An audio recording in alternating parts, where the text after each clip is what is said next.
Bonjour à tous, je suis Clémence Gibia, comportementaliste pour chats. J'ai créé Cosmo Chat il y a maintenant 5 ans et demi.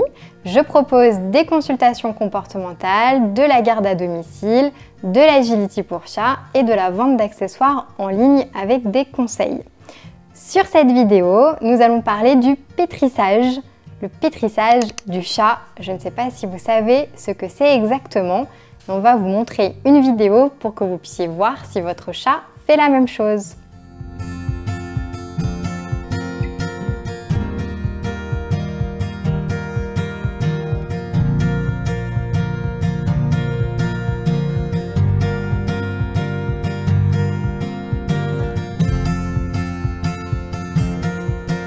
Alors, ce comportement-là, tout d'abord, c'est un comportement positif. C'est-à-dire que quand votre chat commence à pétrir ou patouner ou patiner, ça dépend, les gens emploient plusieurs termes, eh bien, il passe un agréable moment.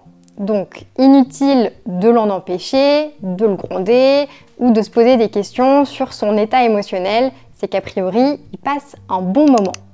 Cependant, s'il patoune d'habitude 2 fois par jour et que depuis une semaine, il le fait 10 fois par jour, peut-être qu'il y a un petit problème de santé, donc on va vérifier auprès du vétérinaire, ou peut-être qu'il y a un petit peu plus de stress que d'habitude. Et donc là, il faut se poser des questions, qu'est-ce qui se passe et comment soulager un petit peu votre chat. Ce comportement-là, il a une origine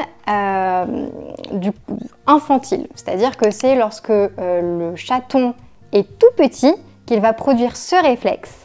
En fait, lorsqu'il va pétrir, il va surtout pétrir les mamelles de sa maman pour augmenter la lactation. Donc c'est pour lui une manière de se nourrir, de survivre. Donc à la base, c'est un réflexe.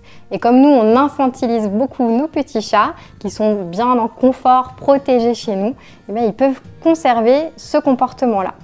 Très souvent, on l'observe sur des chats qui ont été mal sevrés.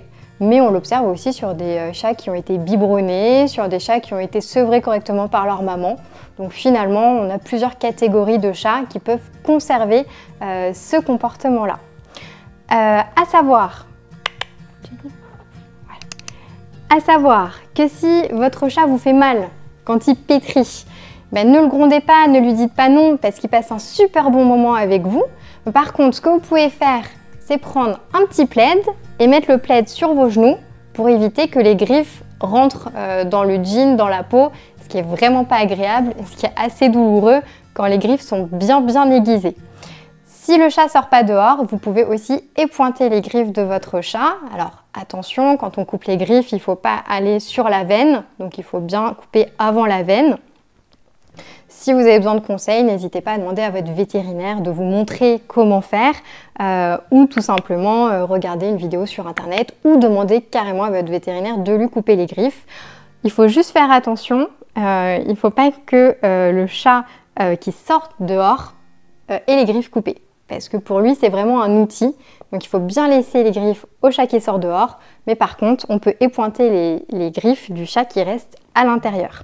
Et je ne sais pas si vous l'avez vu, mais du coup Hugo vient de pétrir un petit peu avec ses petites pattes. Là il n'est pas dans le bon sens, mais il nous a fait des petits pétrissages sur le plaid. Il adore, il aime bien et il ronronne en même temps.